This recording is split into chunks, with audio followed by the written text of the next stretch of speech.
Mi nombre es Evangelina Barrio Ridó y vengo a exponer sobre el transporte fluvial.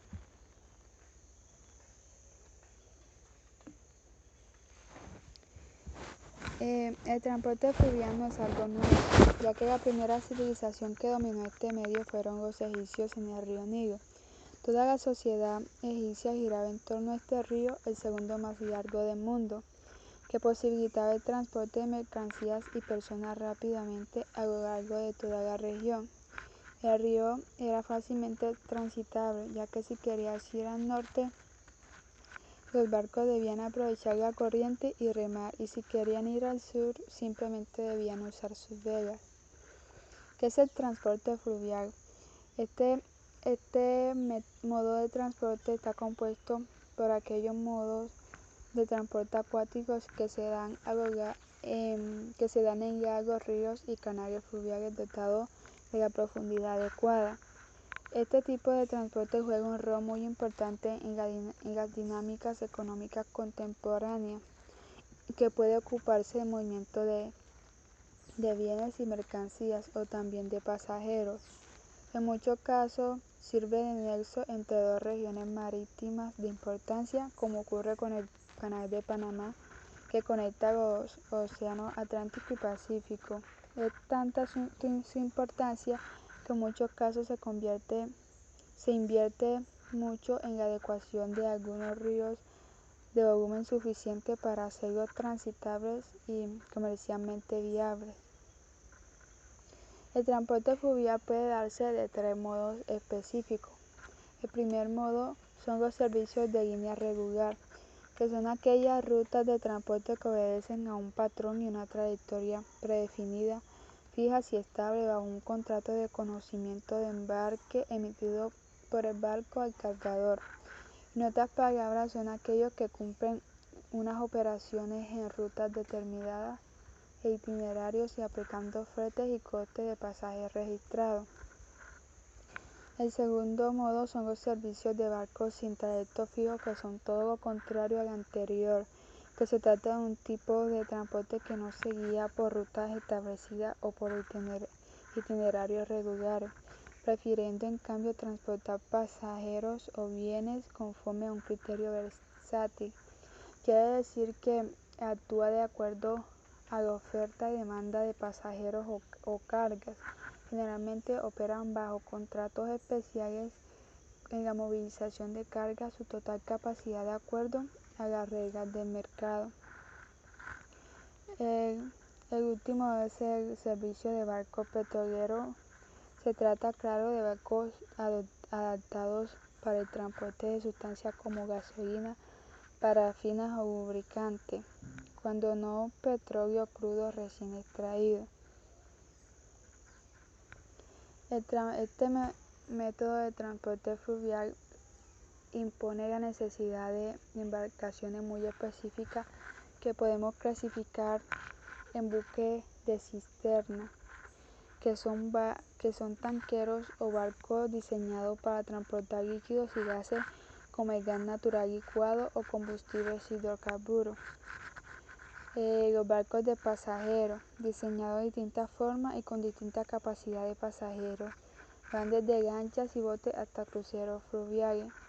Están los barcos cargueros, que son barcos de mercancía que típicamente transportan pocos pasajeros y mucha mercancía, generalmente compuesta de envasados, cereales, minerales, líquidos, etc. Están los barcos de contenedores con un altísimo nivel de especificación. Son capaces de cargar y descargar su contenido en un solo día, casi siempre con naturaleza industrial. Suelen conectar con el transporte ferroviario o con el marítimo. Desventajas del transporte fluvial.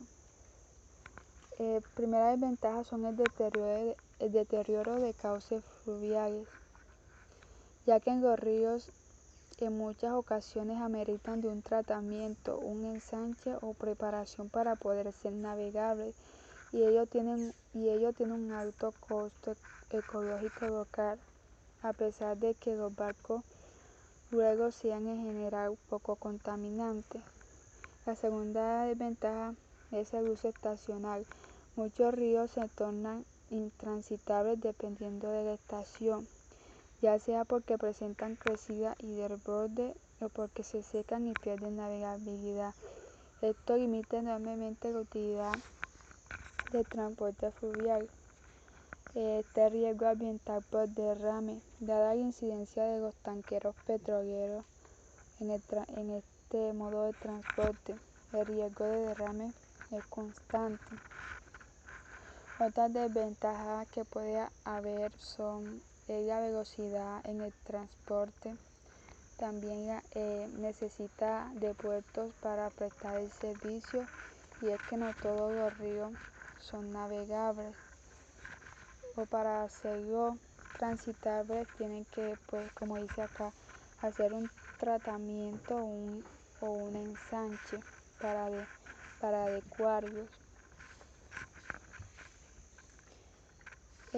Ventaja del transporte fluvial.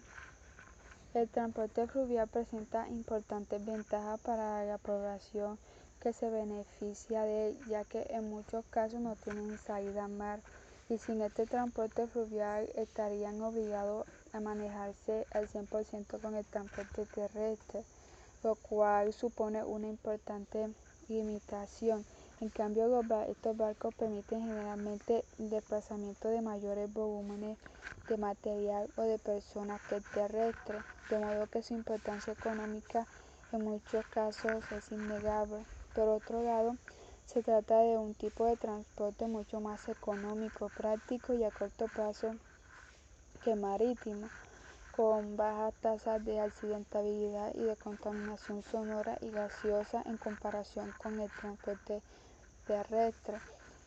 Pues estas ventajas se pueden resumir en pues ahorro económico, ahorro de deterioro de vías, ahorro ambiental, bajo consumo de energía, también transportar mercancías voluminosas a bajo costo, y también la gran cantidad de tracción por recorrer grandes distancias. Los sistemas de transporte fluvial en Colombia. Colombia tiene tres grandes sistemas fluviales. Está el río Magdalena, que está por el centro del país, el sistema oriental del río Orinoco y su tributario Meta. Pues el sistema sur, compuesto por tres ríos que se unen en Brasil, está el Amazonas, el Putumayo y Caquetá. Pues de todos ellos, más importante en cuanto a la economía del país es el sistema del río Magdalena, tomando como medida el tonelaje transportado y la población servida. Bueno, en conclusión, como hemos visto en esta presentación, el transporte fluvial es de gran apoyo para los sistemas de transporte. Sin embargo, se ve limitado al alcance de los ríos, haciendo un poco limitado su libre uso, aunque cabe agregar que cada uno de sus tipos de embarcación son útiles para mover grandes volúmenes a un menor costo y menor riesgo. Es por eso que aún en nuestros días es de gran apoyo para la logística, que demanda cada vez más del uso de estos sistemas de transporte. Muchas gracias.